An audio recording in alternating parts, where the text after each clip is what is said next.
We often look at the giants of our era and see only the glory. We see the billions, the rockets, and the world-changing tech. But every legend has a shadow.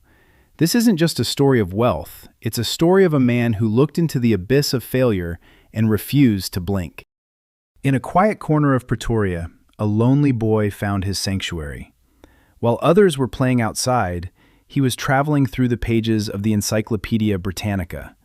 He didn't just read about the world, he was trying to understand the source code of reality itself. But the world can be cruel to those who are different. Brutal bullying left him hospitalized, broken in body, but not in spirit. In those dark moments of isolation, he learned a hard truth. The only way to escape the darkness is to build your own light. At 12, he created Blaster, his first digital universe. It was a simple game, yet it was the first time he realized he could turn imagination into logic. The stars weren't just lights in the sky anymore. They were a destination. With a degree in his hand and a head full of impossible dreams, he arrived in America. He didn't have a safety net. He only had an obsession. He knew that to change the future, he had to be where the future was being built. He was accepted to Stanford for a PhD, but the internet was screaming for pioneers. After just 2 days, he walked away. He traded the security of a title for the chaos of a startup. It was the first of many times he would bet everything on now. The early days of Zip2 were a test of endurance. One computer, no money, and a floor for a bed. They showered at a local gym and worked until their eyes burned. Success wasn't a gift.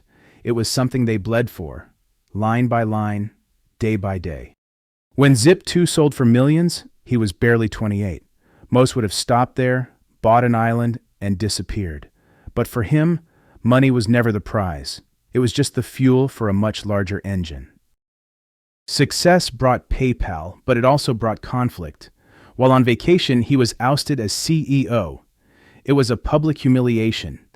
But instead of bitterness, he took his $165 million and did something even the boldest investors called financial suicide.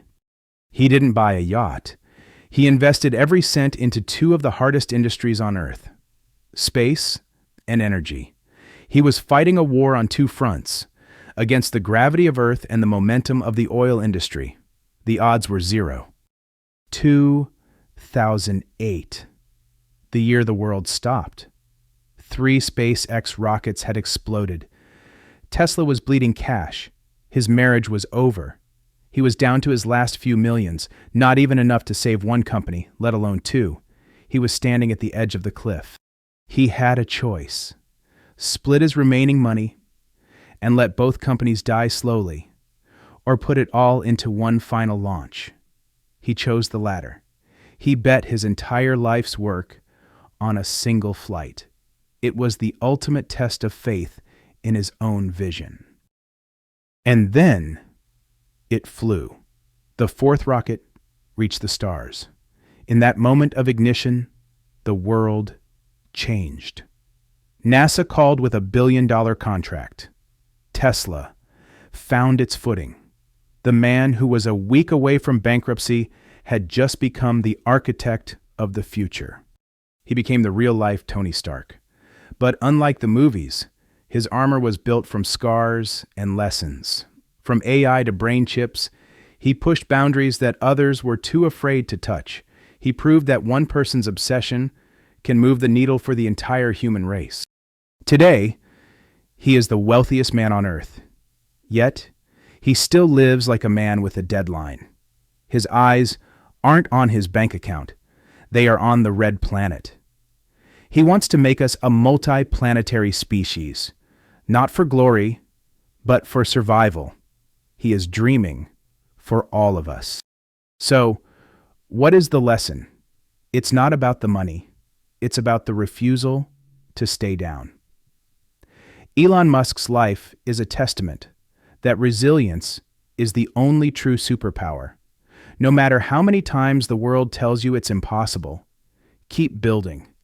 Because the people who are crazy enough to think they can change the world are the ones who do.